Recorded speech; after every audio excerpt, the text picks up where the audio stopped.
저는 오늘 봉독한 말씀을 중심으로 해서 주여 나를 떠나소서, 다소 맞지 않는 말이지만은 그 의미가 대단한 의미를 갖고 있는데 이 제목으로 말씀을 드리려고 합니다. 대중가요 가운데 그 턱수염, 콧수염 길른 남자 가수 한 사람이 무기여 잘 있거라 라는 노래를 불렀더라고요. 해밍웨이 소설하고는 아무 상관이 없는 내용이고요. 내용을 보니까 여러 남자에게서 5번이나 그 이별을 당한 여인의 노래입니다. 가사가 이렇게 시작되는데, 한 여자가 5번째 이별을 하고 산속으로 머리 깎고 완전하게 떠나버렸대 하면서 노래가 시작됩니다. 참 비극적인 삶을 산 여인에 대한 가사입니다. 만약에 이러한 여성이 실제로 존재한다고 그런다면 아마 남자에 대한 바른 이미지를 갖기는 어려웠을 겁니다. 평생 결혼하는 것에 대해서는 꺼려 했을 것 같아요. 그런데 성경에 보면은 비슷한 상황 속에 있는 여인이 등장합니다. 근데 이 여인은 달랐습니다. 요한복음 4장에 보시면은 그 여인은 사마리아 여인입니다. 그녀는 사마리아 우물가에서 예수님을 만나게 되는데, 사마리아라고 하는 지역은 남쪽의 유다, 북쪽의 그 갈릴리 중간에 위치한 지역입니다. 당시 유다 사람들은 사마리아 사람들과 사이가 좋지 않았습니다. 그들이 아수르에게 망하면서 북이스라엘이 혼혈이 되었기 때문에 유다 남쪽 사람들은 사마리아 사람들을 동족으로 인정하지 아니하고 도리어 이방인 취급을 했던 것입니다. 그래서 남쪽 유다 땅에서 예루살렘에서 저 북쪽의 갈릴리로 가려고 그러면은 바로 가지 아니하고 우회해서 돌아서 가곤 했습니다. 그런데요, 예수님께서는 무슨 마음을 가지셨는지 사마리아 중앙을 가로질러서 갈릴리로 가시고 있습니다. 가다가 야곱의 우물이라고 하는 곳에 그 여인을 만나게 되는데, 사진에도 보시는 것처럼 이 우물은 지금도 웨스트뱅크 서한지구 팔레스타인 도시 나블루스라고 하는 곳에 위치하고 있는데, 그 팔레스타인 지역이지만은 그 안에 동방정교회가 있고 교회 안에 저런 우물들이 있습니다. 우리 성지순례 때는 그 정세가 안 좋아서 못 들어갔는데 먼 데서만 이렇게 보여드렸습니다만은 제가 갔을 때는 방문을 했습니다. 안에 사제 한 분이 노인이 있었는데 병에다가 물을 담아가지고 비싼 가격으로 팔더라고요. 저는 안 샀습니다. 그런 거 사지 마시기 바랍니다. 그런데 이곳에 사마리아 여인을 예수님이 만나요. 7절에 보시게 되면은 사마리아 여자 한 사람이 물을 기르러 왔는데 예수님이 여인에게 물을 좀 달라라고 말씀을 하십니다.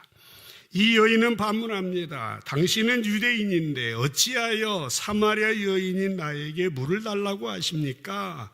라고 반문하니까 10절에 보면은 예수님이 내가 만일 하나님의 선물에 대해서 알았더라면, 또 내게 물을 달라고 하는 내가 누구인지를 알았더라면 도리어 나에게 내가 그에게 구했을 것이고 또 그는 생수를 너에게 주었을 거다라고 하시는 의미심장한 말씀을 하시는 겁니다.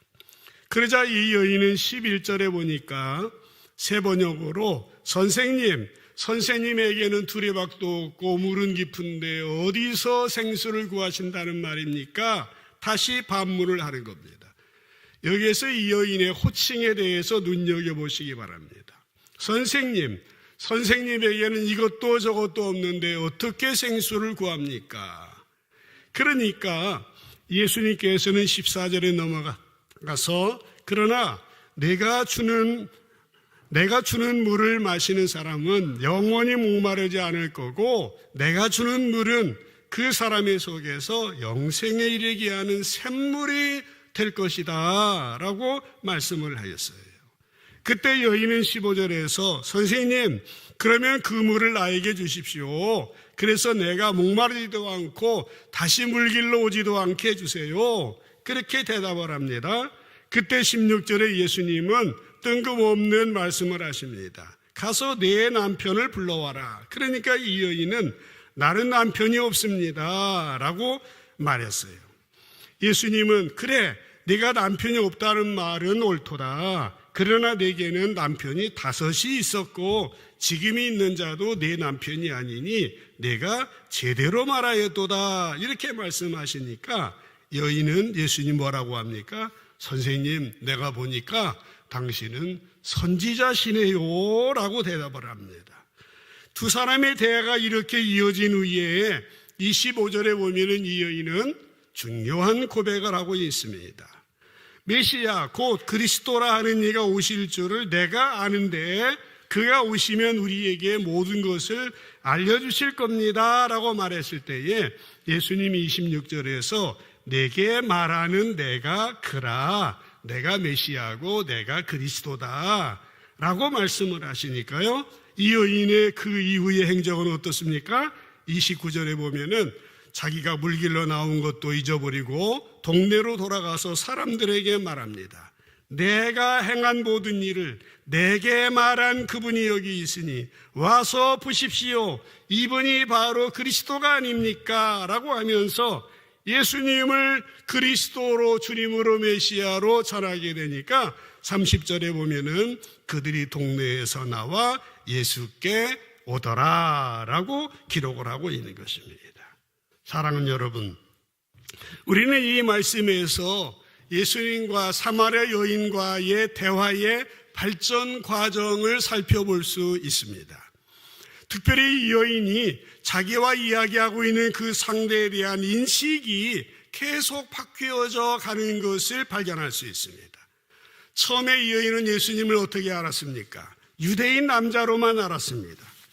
그런데 대화가 좀 이어지다 보니까 호칭이 선생님으로 바뀌었고 시간이 더 지나니까 예수님이 호칭이 선지자로 바뀌더니 결국 자기 동네에 돌아가서는 자기가 메시아를 그리스도를 만난 것 같다고 하면서 와서 보라 라고 예수님을 그리스도로 메시아로 전하게 되는 것입니다.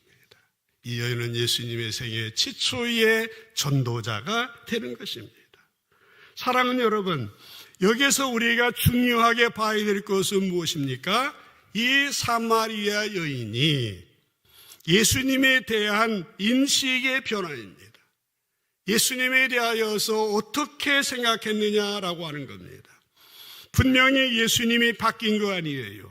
예수님은 그대로입니다. 그런데요, 예수님을 향한 이 여인의 고백이 바뀌고 있는 것입니다. 예수님이 옷을 바꿔 입은 것도 아니시고 예수님이 얼굴에 광채가 것도 아닙니다. 그런데 이 여인이 자신이 예수님에 대한 인식이 바꾸어져 갈수록 진리의 실체를 더욱 분명하고 뚜렷하고 확실하게 확인할 수 있었다라고 하는 것입니다. 지난주에 보았습니다마는 예수님이 공생애를 시작하시면서 갈릴리 호수에서 무리들에게 하나님 말씀을 전하십니다. 어느 날 갈릴리 호수에서 한 배를 빌려 타시고 그 배를 강단 삼으셔서 말씀을 전하시게 됩니다. 5장 4절에 보면은 말씀을 마치신 다음에 예수님은 그 배의 주인이었던 시몬 베드로에게 말씀하십니다. 깊은 데로 가서 그물을 내려 고기를 잡으라 명령하십니다. 베드로는 예수님 말씀에 의지하여 그물을 던졌고 그물이 찢어질 정도로 많은 고기를 잡았습니다. 그렇습니다. 우리의 인생도 그러해야 됩니다. 깊은 데로 그물을 던져야 됩니다. 깊은 데는 어느 곳입니까? 주님의 말씀이 있는 곳입니다. 그곳에 우리의 인생의 그물을 던져야 됩니다. 그때에 풍성하게 거둘 수가 있습니다. 그때에 의미 있는, 보람 있는, 가치 있는 생애를 살아갈 수가 있는 것입니다. 다시 한번 깊은 데로 그물을 던져 풍성한 여러분의 인생, 아름답게 쓰임받는 복된 인생이 되시기를 주님의 이름으로 간절히 축복합니다. 그런데요, 오늘 말씀해 보시면은 다소 이해가 되지 않는 말씀이 나온다고 그랬죠. 8절 말씀을 보십시다. 오늘 봉독한 처음 절이고 설교 제목이 들어있는 구절입니다. 읽겠습니다. 시작. 베드로가 다시 시작. 시몬 베드로가 이를 보고 예수의 무릎 아래에 엎드려 이르되 주여 나를 떠나소서 나는 죄인으로소이다. 아멘. 시몬 베드로가 뭘 봤습니까? 엄청나게 많이 잡힌 물고기를 봤습니다. 그래서 예수님의 무릎 아래 엎드립니다. 그러면서 뭐라고 했다고요? 주여 나를 떠나소서 나는 죄인입니다 라고 고백을 했다라고 하는 것입니다. 여러분, 우리는 예수님 말씀에 순종했을 때에 셀 수 없는 많은 고기가 잡히니까 이 사람이 동네에 가서 어물전 시장에 큰 사장이 되었다고 한다면 잘 이해가 될 거예요. 아니면 동네 사람들을 모두 불러가지고 잔치를 벌였다고 한다면 이 말씀이 이해가 될 거예요. 그런데 베드로는 뭐라고 했습니까? 예수님을 주님이라고 부른 후에 자기가 죄인이라고 고백하면서 자기를 떠나달라고 예수님께 고백을 했다라고 하는 것입니다. 여러분, 이런 고백이 어떻게 가능하겠습니까? 이 고백의 의미는 무엇입니까? 사실 앞부분에서도 이해가 잘 되지 않은 부분이 있기는 있었습니다. 예수님 말씀을 전할 강단을 쓰시기 위해서 베드로의 배를 빌려 타시고 무태에서 좀 떼어놓으라 하셨습니다. 그때 베드로는 이상한 말씀을 하시네. 그러나 베드로는 이런 방구하지 아니하고 그대로 순종을 합니다.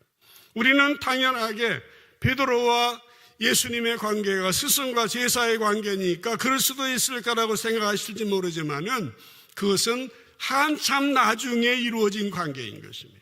여러분, 어부가 자기 배를 빌려준다고 하는 것은 그렇게 쉽지 않은 일입니다. 우리들이 사용하고 있는 물건을 누군가가 빌려달라고 하면은 이런저런 이유와 핑계를 대면서 빌려주지 않으려고 합니다. 저도 그런 일이 있어요. 만약 디자인을 하는 사람이 자기의 자료가 모두 들어있는 개인 PC가 있는데 그걸 다른 사람이 빌려달라고 한다면은 쉽게 빌려줄 수 있겠어요? 이게 생업인데. 어부에게 있어서 배는 전 재산과 다름이 없는 것이었습니다. 그런데 이런 방구하지 아니하고 예수님에게 빌려드리는 겁니다. 또 지금 베드로의 심정은 어땠습니까? 그는 밤새도록 수고를 했지만은 잡은 것이 없습니다. 허탈한 마음으로 그물을 씻고 있었습니다. 지금의 심정은 누구랑 말하기도 싫습니다. 유쾌한 상황이 아니었어요. 그러나 그럼에도 불구하고 그는 배에 타서 무태에서 좀 떼어놓으라 하신 예수님의 말씀에 대하여서 부정적으로 반응하지 않았습니다. 또 하나 더 이해가 되지 않는 것은 그물을 깊은 데로 던지라 했을 때에도 어떻게 베드로는 순종할 수 있었겠습니까? 그의 경험은 물론 3년 동안 예수님 따라다니라고 그물은 안 내렸지만 평생 갈릴리 어부로서의 베테랑이었는데 목수 출신 예수가 깊은 데로 그물을 던지라 밤새 고기 잘 잡히는 시간 그 장소에서 고기를 잡다가 못 잡았는데 그물을 아침에 던지라고 하니 이 말을 어떻게 순종할 수 있었겠냐라고 하는 것입니다. 우리는 4개 복음서를 종합해서 살펴보면은 이때는 예수님과 베드로와의 첫 번째의 만남은 아니었던 것 같습니다. 첫 번째의 만남은 이러했습니다. 요한복음 1장 35절로 42절 말씀 속에 중간에 보면은 35절에 이런 말씀이 시작합니다. 또 이튿날 요한이 자기 제자 중 2사람과 함께 섰다가, 여기 요한은 세례 요한이라는 사람입니다. 세례 요한은 예수님보다 6개월 연장자입니다. 이제 유대 광야에서 이미 제자들과 함께 이제 회개하라, 천국이 가까웠다고 전하고 있는 중에 있었습니다. 예수님 오시는 길을 준비하는 사람, 그의 제자 중 2사람이 있는데 이 사람이 요한하고 안드레였습니다. 이 2사람이 있는데 그 다음 36절에 보면은 예수께서 지나가시는 것을 세례 요한이 보고 뭐라고 합니까? 보라, 하나님이 어린 양이로다. 그 말을 하니까 37절에 2 제자가 요한의 말을 듣고 스승의 말을 듣고 예수님을 따라갔습니다. 세례 요한의 제자인데 예수의 제자로 따라갑니다. 40절에 넘어가서 보면은 세례 요한의 말을 듣고 예수를 따르는 두 사람 중 하나는 시몬 베드로 형제 안드레였고 41절 그가 먼저 자기 형제 시몬을 찾아 베드로입니다. 가서 말합니다. 우리가 메시아를 그리스도를 만났다 하고 42절 데리고 예수께로 오니 예수께서 보시고 이르시되 내가 요한의 아들 시몬이니 장차 내 이름을 게바라 베드로라 하리라 이렇게 말씀했어요. 요한과 안드레는 원래 세례 요한의 제자였어요. 근데 세례 요한이 예수님을 보고 하나님의 어린 양이로다 라고 말하는 것을 듣고 예수님의 제자로 전향을 한 겁니다. 여러분, 하나님의 어린 양이라고 하는 이 용어는요, 이스라엘 백성들이 오랫동안 기다리던 메시아를 그리스도를 가르치는 다른 이름입니다. 그러니까 41절에 보면은 예수님의 제자가 된 안드레는 가장 먼저 자기 형 시몬 베드로에게 찾아가서 우리가 메시아를 만났습니다. 형한테 말하니까 42절에 형을 예수님께로 데리고 왔어요. 그때에 예수님은 시몬 베드로의 미래를 아셨던 것 같아요. 내가 지금은 시몬이지만 나중에는 게바 베드로가 될 거다라고 말씀을 하시는 거예요. 시몬은요 모래라고 하는 뜻이래요. 게바 베드로는 반석이라는 뜻이에요. 예수님의 말씀은 뭡니까? 지금은 내가 모래 같은 존재일지 모르지만은 내가 너를 반석과 같은 존재로 만들겠다라고 하시는 예수님의 의지의 표현인 것입니다. 이게 예수님과 베드로의 첫 번째 만남이었어요. 그런데 베드로는 어땠습니까? 아마도 첫 번째 만남에서 예수님이 메시아다 그리스도라는 사실을 확신할 수 없었던 것 같습니다. 그래서 그는 자기의 인생을 예수에게 아직은 맡길 수 없어라고 생각했던 것 같아요. 그래서 그냥 집으로 돌아가서 여전히 어부의 생활을 했습니다. 그런데 예수님이 공생애를 시작하시면서 어떤 일들을 계속 해나가십니까? 갈릴리 가나 혼인잔치에서 물을 포도주로 바꾸는 기적을 행하셨다는 말을 듣게 되었고 왕의 신하의 아들을 고치셨다는 얘기도 듣게 되었고 그 후에 예수님이 갈릴리로 오셔가지고 여러 회당에서 말씀을 전하고 가르치시고 병든 자를 고치시고 그 소문이 여러 지역으로 퍼지게 되던 중에 어느 날 예수님이 회당에서 나오셔서 시몬 베드로의 집에 신방을 가셨지 않습니까? 지난번에 설교한 내용이죠. 누가복음 4장 38절 39절에 보면은 예수께서 일어나 회당에서 나가 시몬의 집에 들어가시니 시몬의 장모가 중한 열병을 앓고 있었는데 사람들이 그를 위해서 예수께 구하니 예수께서 가까이 서서 열병을 꾸짖으신데 병이 떠나고 여자가 곧 일어나 그들에게 수종들었다라는 것입니다. 예수님은 시몬의 집에 가셔서 열병으로 고생하는 그의 장모를 고쳐주셨습니다. 이 사건에 대하여서 사복음서 중에 마태복음이나 마가복음은 베드로가 예수님의 제자가 된 이후에 이 사건을 기록하고 있습니다만은 시간 순서적으로 기록되어 있다고 알려진 누가복음에서는 그 이전 즉 베드로가 예수님의 제자가 되기 이전에 이 일로 기록하고 있다고 하는 것입니다. 여러분, 누가복음은 예수님의 생애를 가장 시간 순서적으로 기록된 책으로 알려져 있습니다. 누가복음 1장 3절에 보시면은요, 누가는 데오빌로 가카에게 이 편지를 썼는데 마지막에 뭐라고 했어요? 데오빌로 가카에게 차례대로 순서대로 예수님의 생애를 써버리는 것이 옳은 줄 알았느니. 이 누가는요, 이 누가는 누가복음에 뒤이어서 속편으로 사도행전을 썼어요. 사도행전은 문학적인 장르로 역사서입니다. 예수님의 생애와 교훈에 이어지는 책입니다. 따라서 누가복음에서는 베드로가 예수님의 제자가 되기 이전의 일이었을 이 사건이 그럴 가능성이 훨씬 더 높은 것입니다. 아무래도 베드로가요 자기 장모의 열병을 고치는 예수님을 보았을 때에 이전에 생각했던 분과는 다른 느낌을 받았을 겁니다. 그 이후에 일어나는 사건이 바로 오늘의 사건이었습니다. 예수님은 무리들에게 설교하신 후에 바로 베드로에게 깊은 데로 가서 그물을 던지라 명령하셨고, 그때 베드로는 뭐라고 말했습니까? 5절에 보시면 시몬 베드로가 대답합니다. 선생님이라고 하는 것입니다. 선생님, 우리들이 밤이 새도록 수고하였으되 잡은 것이 없지만은 말씀에 의지하여 내가 그물을 내리리이다 라고 했습니다. 여러분, 이때까지만 해도요, 베드로가 예수님을 불렀던 호칭은 선생님이었습니다. 아직까지 예수님을 주님으로 인정하지 않았다고 하는 말인 것입니다. 물론 선생이라는 말도 대단한 말이에요. 일본에서는 목사님을 센세이라고 하지 않습니까?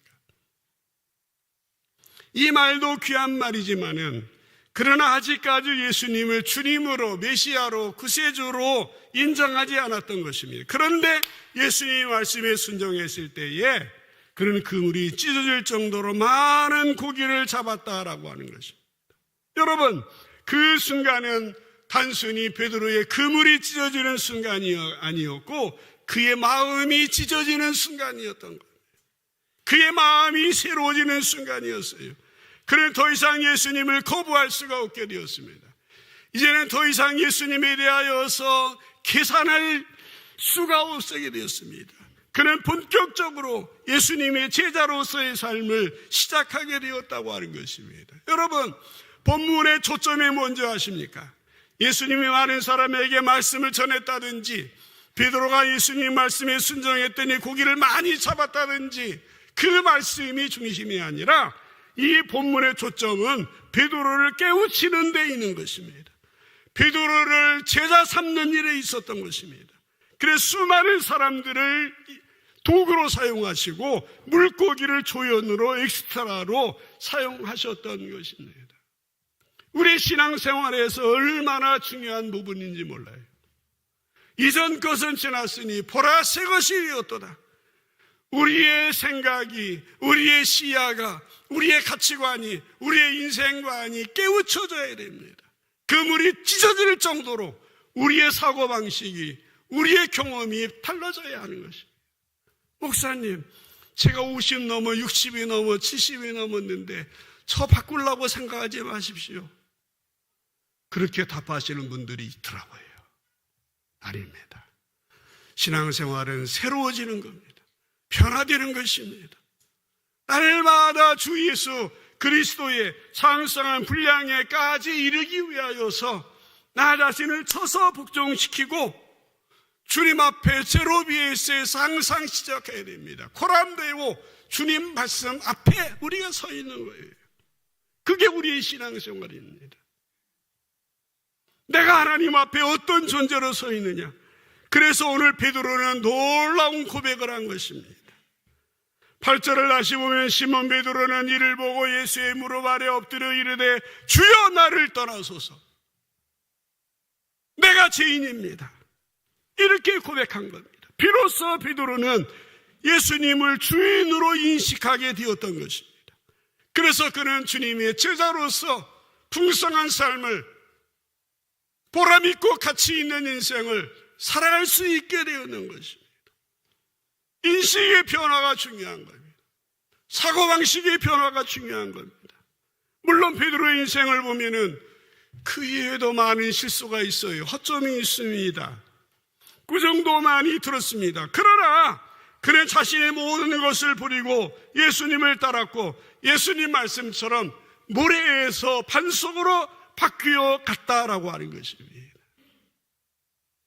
여러분이 지나간 해와 금년, 지나간 주와 금년, 여러분이 어떻게 새로워지고 변화되어져 가고 있습니다. 신앙생활은 장거리 경주입니다.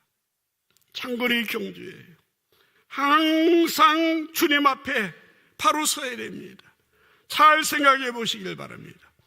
베드로가 처음 만났던 예수님과 가나온 잔치에서 물로 포도주를 만드셨던 예수님과 자신의 장모의 열병을 고쳐주었던 예수님과 지금 만나는 예수님이 다른 분이십니까? 아니지 않습니까? 바뀐 것은 무엇입니까? 예수님에 대한 베드로의 시선입니다. 예수님에 대한 베드로의 인식의 변화인 것입니다. 베드로는 예수님을 처음 만난 이후부터 계속해서 예수님과의 만남을 계속할수록 깨우침을 얻었어요. 새로운 시야가 열렸습니다. 인식의 변화가 있는 거예요. 그는 정말 예수님의 수제자로 성장되어 갔고 성숙되어져 갔다라고 하는 것입니다. 이전 것은 변하여 새 사람이 되었고 새 사람이 된 이후에 계속해서 대부분 우리들은 변하지 않으려고 합니다. 근데 딴 사람을 변화시키려고 합니다. 이 설교를 내 남편이 들어야 되는데, 내 아내가 들어야 되는데, 누구누구 권사가 들어야 되는데, 무슨 천사와 같은 목사님이 오면은 변화될까? 내가 어떻게 할 것인가를 생각하지 아니하고 그런 궁리, 그런 고민, 그런 걱정을 하고 있다고 하니 이게 보통 문제가 아닌 것입니다. 오늘 베드로의 모습을 여러분 잘 보시기 바랍니다. 그러면서 여러분의 신앙생활을 점검해 보시길 바랍니다. 제가 잘해서 이 말씀을 드리는 것이 아니에요. 저도 하나님 앞에 부족한 사람이에요. 지난주일 오후에 홍보 예배를 드리는데 그 목사님이 오셔서 무슨 말을 했습니까? 성도들에게 각양 은사가 있고 재능이 있고 물 좋고 정자 좋은 게 없어요. 누구의 장점이 있어요? 누구의 단점이 있어요? 단점만 얘기해봐요. 한이 없어요? 끝이 없어요. 장점과 성도들이 함께 모아져서 아름다운 하나님의 사랑, 성도의 사랑이 건강한 교회가 이루어지게 되는 거예요. 잘 생각하셔야 돼요. 이새의 아들 다윗을 만나니 내 마음에 합한 종이라고, 하나님의 마음에 합한 사람이 우리 교회의 지도자로 세워지게 해주세요. 그런 기도가 여러분의 기도가 되어야 돼요. 여러분의 생각은 다 다릅니다. 어려움 당할 수 있어요.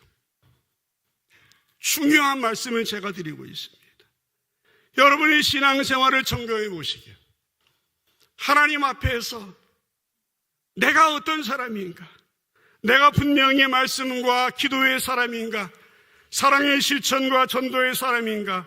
그를 통해서 더 하나님을 더 많이, 더 잘, 더 깊고 더 넓게 알아가고 있는가? 모든 예배를 통해서, 모든 성도의 규제를 통해서 주 예수 그리스도의 장성한 분량 이르기까지 변화되어져 가고 있는가? 그런데 가장 중요한 것은 뭐라고 했습니까? 인식의 변화예요. 시선의 변화입니다. 넓히세요. 활짝 넓히세요. 열으세요. 여러분의 생각에 찌들어 있지 마시길 바랍니다. 계속 찌들어 있으면 치매가 옵니다. 생각의 변화를 추구해 가십시오.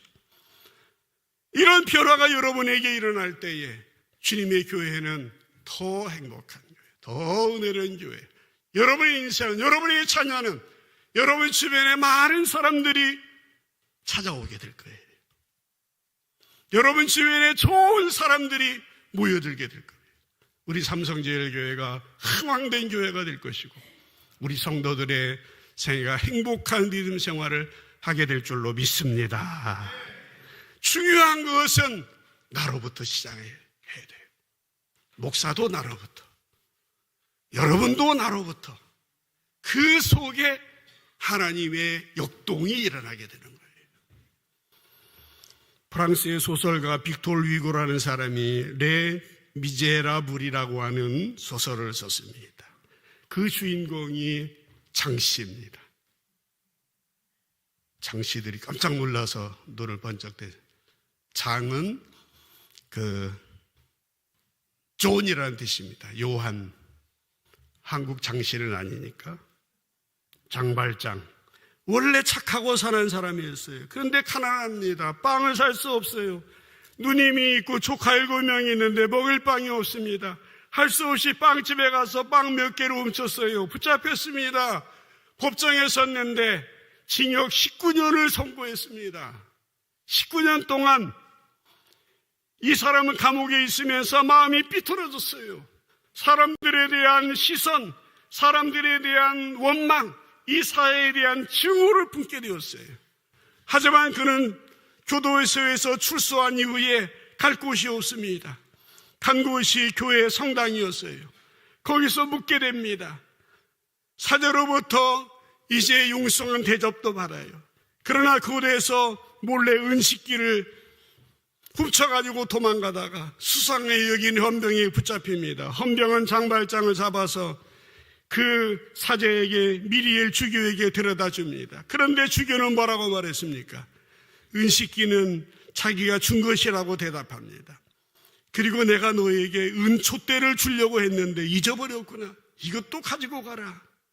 장발장은 처음에 사제로서 그냥 좋은 사람으로 차선을 베푸는 성직자로만 알았지만은 또다시 감싸주었을 때에 장발장이 그에 대한 인식이 바뀌게 되었습니다. 장발장은 주교를 단순한 친절한 사제가 아니라 자신의 인생을 바꿀 은혜의 통로로 깨달았습니다.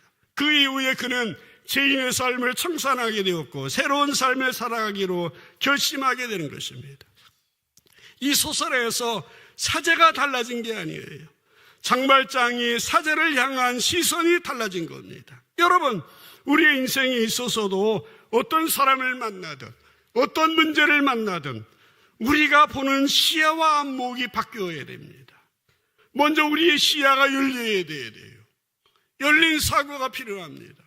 긍정적인 사고가 필요합니다. 똑같은 문제를 보고도 부정적으로 그렇게 해석하는 이들이 있어요. 시야가 열려야 됩니다. 넓어져야 됩니다. 유연성이 있어야 됩니다. 포용성이 있어야 됩니다. 깊어져야 합니다. 장발장은 사람에 대한 시야가 새롭게 열리면서 새로운 인생을 살아가게 되었고 그의 인생을 통하여서 정말 하나님께서 그의 인생에 예비하신 인생을 행복하게 살아갈 수 있게 되었다고 하는 것입니다. 사랑하는 성도 여러분, 우리의 인생에서 예수님은 어떤 분이십니까? 예수님이 나의 주님이요 나의 하나님이고 나는 죄인입니다. 하나님 사랑 믿습니다. 예수님 주인입니다. 그렇게 영접하셨잖아요. 예수님이 여러분에게 어떤 분이십니까? 지금까지 여러분에게 어떤 분으로 다가오셨습니까? 예수님 영접한 이후 어떻게 우리의 인생이 새로워지고 변화되어져 가고 있습니까? 예수님은 단순히 우리의 문제나 우리의 필요만을 해결하시기 위해서 오신 분이 아닙니다. 우리를 새롭게 하시려고, 우리를 깨우치시려고, 우리를 시야를 열어서 행복한 인생을 살아가게 하시고 예수님이 제자로서 쓰임받게 하시고 풍성한 삶을 누리게 하시고 이 세상에 와서 정말 하나님의 나라를 이루는 주님의 도구로 쓰임받기 위하여서 이 세상에 오신 것입니다. 그래서 예수님은 수많은 조연들을 도구로 사용하셔서 우리를 하나님의 사람으로 몸된 공동체로 저희를 이끌어 주신 거예요. 믿음의 가정에서 태어날 수도 있죠. 믿지 않는 가서 태어났지만 주변에 어떤 사람들을 조연으로 사용하시고 가족들을 쓰시기도 하고 때로는 친구를 쓰시기도 하고 때로는 교역자들의 설교를 쓰시기도 하고 어떤 때는 지금은 이름도 얼굴도 기억나지 않는 사람들을 통해서 예수님을 우리에게 알려주시고 예수님을 바르게 경험할 수 있도록 해주신 거예요. 예수님은 또 얼마나 많은 물고기들을 우리에게 허락해 주시고 그 물고기를 엑스트라로 사용하셔서 우리를 하나님의 사랑으로 변화시켜 나갔는지 모릅니다. 때로는 재물을 엑스트라로, 때로는 학문이라는 물고기로, 때로는 명예라는 물고기를 엑스트라로 쓰지 않으셨습니까? 그런 것을 우리에게 주신 이유가 어디에 있습니까? 내 자랑하려고, 내 힘 자랑하려고, 내 권세 자랑하려고. 그게 아닙니다. 우리가 예수님을 더욱 바르게 알게 하기 위해서 그렇게 하신 것입니다. 우리가 성숙한 하나님의 사람이 되도록 하기 위해서. 예수님이 우리를 향해 가지신 가장 큰 소원은 뭡니까? 우리가 예수님을 바르게 알고 예수님을 예수님답게 섬기는 겁니다. 예수님이 누구예요? 내 인식의 변화로부터 시작되어야 됩니다. 저의 목회의 목표가 무엇이었게요?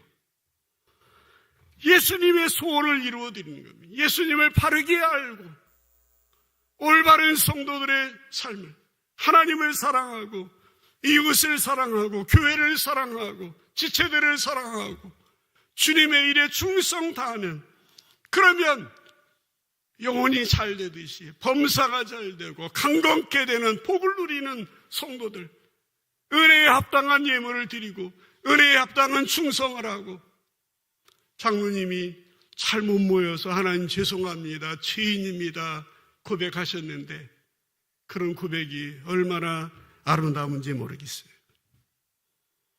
예수님은 단순히 우리의 선생님으로 머물러 계시는 분이 아니에요. 단순히 선지자로 끝나는 분이 아닙니다. 예수님은 우리의 주님이시고 우리의 삶을 변화시키시고 우리의 삶에 사명을 주시는 분이십니다.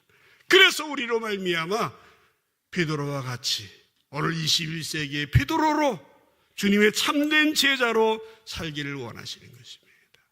부디 신앙생활을 계속해 나가시면서 예수님을 더 많이 깊이 알아가시고 더 높이 더 넓게 알아가셔서 나를 통하여 많은 연약한 영혼들을 품고 주님의 나라가 흑왕되는 역사, 풍성한 역사, 여러분의 자녀 후손들까지 예수님 때문에 잘 되는 역사가 이루는 여러분들 되시기를 주님의 이름으로 간절히 축복합니다. 기도합시다.